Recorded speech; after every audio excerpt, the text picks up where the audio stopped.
Welcome to another episode of Budget Wake Surf Boat Shopping. Today we're going to discuss the best boat we can find in the $30,000 to $35,000 price range. You should be able to find a great boat in good condition that'll run great for you guys in that price range. There are a few things to look out for and a few things to look into to find, the best boat for your family. And obviously I have preferences like anybody else and experience in certain things and not. So what I'm talking about may not be your experience, but we've had a lot of time and energy on these boats and getting them in the shop and upgrading ballasts and getting them to surf. And overall, we just have some preferences as far as boat type and quality. And I'm sure you'll see some of those come out. But here we are at Only Inboards, kind of our go-to place outside of maybe Facebook Marketplace to find good V-Drive wake surf boats. Most people seem to list them on Only Inboards along with a lot of the dealers. So it's a great resource. If you're looking for a boat in this price range, I recommend you go here along with Facebook Marketplace. And we're going to start in the $30,000 to $35,000 price range today. And we're going to hit search.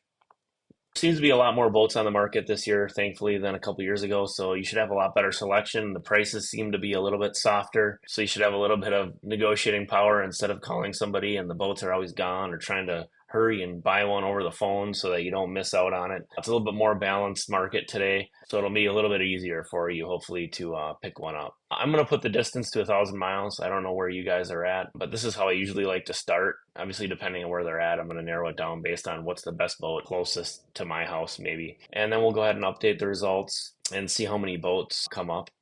And I'm going to add one more criteria to this as well once this page is loading. I'm going to set the hours to 700. It seems like that's what most people are comfortable with in this price range. You can find really nice, clean boats with 900 hours, of course, and you can find trashed boats with 400 hours. Definitely, when you're out looking for these or when you're looking at pictures, take the condition to heart. I mean, there's a lot of people that use their boats a lot, but take immaculate care of their boats. And I would way rather have a boat that has been taken care of well and wiped down every time and things like that than a boat that sat on a boat lift or a trailer and got beat on whenever it was used and has less hours. These things will run, and most of this stuff doesn't wear out on these boats if they're taken care of.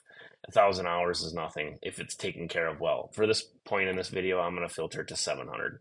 And scrolling through here, I've already done this, so I'm just going to kind of run you guys through what you're going to find. You're going to find a lot of 21-foot boats in this price range, this year range. A lot of the 22 or 23 and up boats are going to either have a lot of hours or they're going to be just more worn out. So if you're looking for a 23-foot boat, you might want to, if you can, up your budget to 35 to 40, maybe 35 to 45, or try to find a little bit less expensive boat like a Moomba or something like that. I mean, you can see a 2007 Centurion 23 footer. I'm not a huge fan of these things myself, and just on how they're built. I usually skip over those.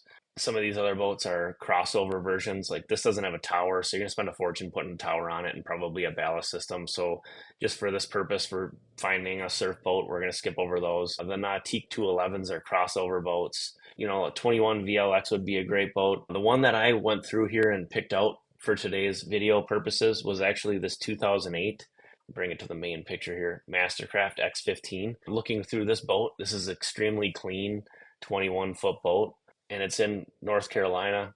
Again, if you're looking for boats and you're looking nationwide, you do want to try to make sure that it hasn't been in salt water, because that can wear these out pretty quickly if they're not set up for coastal. And even if they are, as far as the engine goes and they were flushed well, you'll see a lot of corrosion on engine mounts, on the aluminum on the towers and things like that. So it's just pretty hard on these boats. So if you can, avoid that. And if you can't, definitely take some extra hard looks at it. This 2008 X15 is fairly new. As you can see here, it's got 375 hours, which is a great amount of hours. It's 21-foot boat, and just looking through the pictures here, you can see it's confirmation on the hour meter here. The interior looks pretty good. The carpet looks in good condition. The interior might be a little bit dirty, but overall there's not tears and it's not super worn out. I think I can see a little tear right there. and the boat was a little bit faded on the Mastercraft logos, kind of in this area, which happens to dark colors and red colors a lot. You'll notice that more. But that should be not, it's not too bad. Buff and polish should bring the color right back to this thing. Obviously, this isn't a perfect boat. It's got some scratches, it's got some age to it. But overall, this will make a great boat in that $30,000 to $35,000 price range.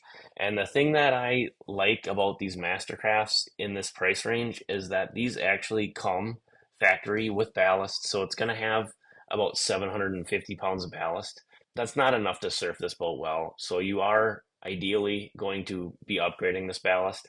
What we find with these boats is that 2,500 pounds of ballast is ideal for these 21-foot V drives. So if this boat came into our shop or we picked this up as a project boat, what we would do specifically to this boat is we would pull out the rear tanks and put in 1,100-pound bags. The tanks are fairly easy to get out, and being that they're reversible pumps, we're basically just undoing the tank and maybe extending those hoses to the bag for the fill in the vent and adding a check valve, since most tank systems don't have check valves, and we want that bag to suck flat, and that's what that check valve will do for us.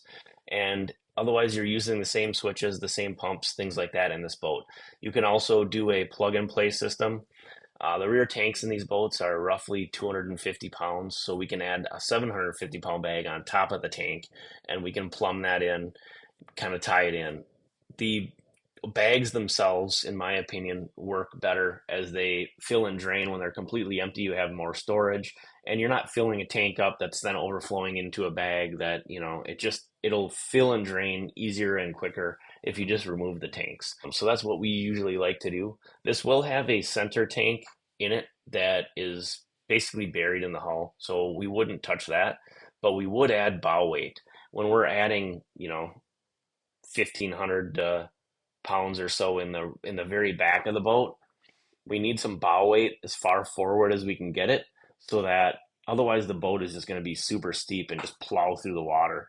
And you want a certain angle when you're surfing to get the best wave. And so the farther forward we get the weight, the more that's going to balance, like a teeter totter. And so we're going to put about 250 to 300 pounds underneath the seats in the bow, and we're going to connect that to the center tank with just some simple plumbing fittings. If you guys have a boat like this, or you're considering a boat like this, and you have any questions, I'll put a link up in the top here for our upgrade sheet where you can fill out your boat, and we'll basically build a kit for you for your specific boat. But basically, we're going to set this up so then in this case the tank fills, it overflows into the bag, and then it'll dump out the side of the boat when it's full. You do want to make sure to add a PSI valve into this system so that if the bag does suck flat, it's not going to crack the tank, and it'll add air back into the system to allow it to drain properly and without damaging things. But it's a fairly simple process we'd be happy to help you with. One other thing, if you look through the descriptions here, you can see they've upgraded a JL stereo with 4 tower speakers. It's got speed control, it's got ballast, it's got some upgraded board racks. One thing that we regularly upgrade in these is the stereo. So whether this has a Bluetooth stereo or not, 2008 it probably did not. So there's 2 options for you if it doesn't have Bluetooth.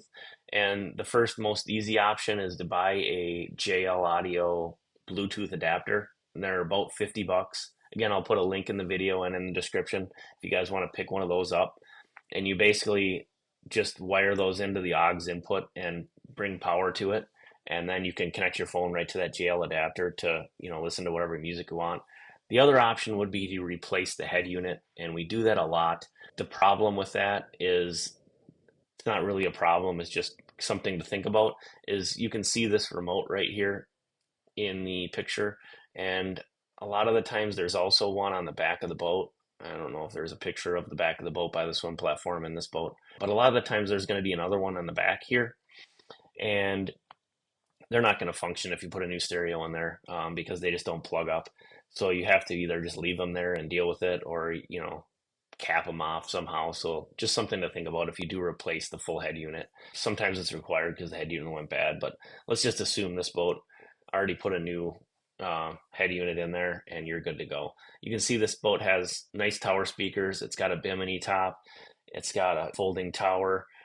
Then upgrading the ballast is going to cost you probably somewhere in the range of $1,200 to $1,500 in parts if you did it yourself. If you had us upgrade the ballast, depending on which way you wanted to go, you're probably looking at 5 or 6 hours of labor to tackle it. So not a huge project, and this would be a great surf boat. The X15 surf well. Again, once you add that ballast, you're going to want a wake shaper. This doesn't have a surf system. Surf systems didn't come out really until Malibu had it as an option in 2012, and they, I think, made it stock in 2013.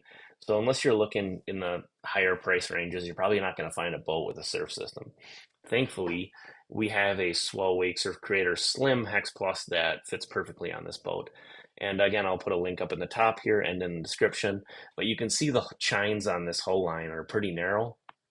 So a lot of even our traditional wake shapers and a lot of other wake shapers on the market aren't going to slap on this boat because of the way the hull shapes is on this boat. So we've created a slim Hex Plus, which is actually 4 suction cups that are 3 inches on diameter, and it works exactly the same way as our Premier Hex Plus wake shaper with the extending face and the hex texture and the twisting feature that we've patented. But it's a slim version, so it will fit on the boats like this. And I can show you a picture of that here quick.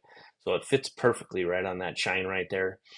And people always ask, where do I place it? You can watch the video up here in this link right here. What I always tell people to do is start with it as far back as they can get it in this boat specifically. I would put it on this chine. Start with it not extended at all and see how it surfs, and then extend it all the way and see how it surfs. And most people end up somewhere in the middle. So getting back to this, if you're looking for a boat in the $30,000 to $35,000 price range, this would be a great option for you. A Mastercraft X15 is a great boat. They're high quality boats. They're built really well. They have nice features. They have everything you're going to need outside of upgrading the ballast. Again, this boat was designed for wakeboarding, so it didn't have the surf ballast that you need today. But really nice dash, nice setup, great stereos. Will be a perfect boat for your family in this price range. If you guys have any comments or questions, hit us up in the bottom. If you want to see more of these, hit like and subscribe and just comment and let us know what boat to do or what price range. And we'd be happy to film more of these and tell you guys exactly how to get these set up to surf well. Cheers. Thanks for watching. Have a great day.